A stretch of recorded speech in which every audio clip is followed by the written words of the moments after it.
Assalamualaikum warahmatullahi wabarakatuh. Saya Selviana Nasution dengan NIM 3721067 akan menjelaskan materi tentang tata cara sholat bagi orang yang sakit. Yang pertama, jika orang yang sakit mampu untuk berdiri, maka ia sholat dengan berdiri. Allah Subhanahu wa Ta'ala berfirman, "Berdirilah untuk Allah dalam sholatmu dengan khusyuk." Quran Surah Al-Baqarah ayat 238. Bahwa jika orang yang sakit tidak mampu untuk berdiri, maka pada keadaan mampu tidak gugur darinya kewajiban untuk berdiri. Pada keadaan mampu tidak gugur darinya kewajiban untuk berdiri, karena berdiri adalah satu rukun sholat yang tidak sah sholat kecuali dengannya. Ini adalah pendapat pengikut mazhab Hanafi, Syafi'i, dan Hambali.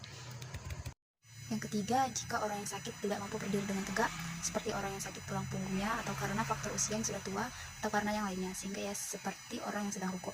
Dalam kondisi seperti ini, dia harus berdiri sesuai dengan kemampuannya. Jika akan rukuk, dia harus membungkukkan sesuai dengan kemampuannya.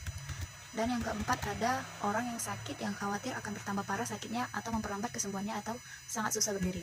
Diperbolehkan sholat dengan duduk. Syekh Ibnu Utsaimin rahimahullah berkata, yang benar adalah kesulitan atau musyaqqah membolehkan seseorang mengerjakan sholat dengan duduk.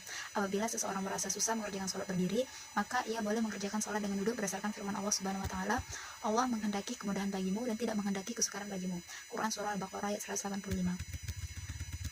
Yang kelima, orang yang tidak mampu berbaring boleh melakukan sholat dengan terlentang dan menghadapkan kakinya ke arah kiblat, karena hal ini lebih dekat kepada cara berdiri.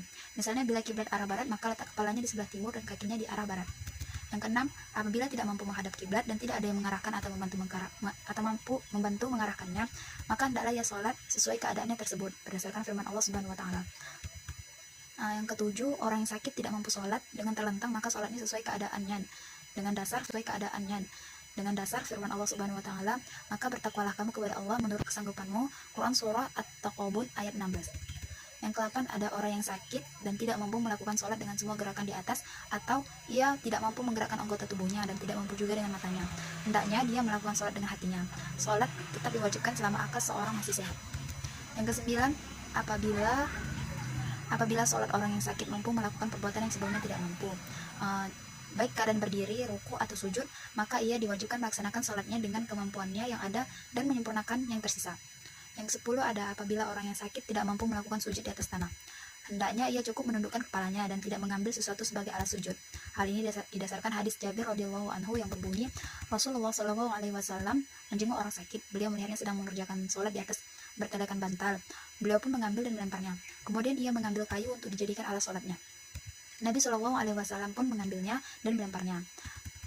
Inilah sebagian hukum yang menjelaskan tentang tata cara sholat bagi orang yang sakit. Sekian materi dari saya. Assalamualaikum warahmatullahi wabarakatuh.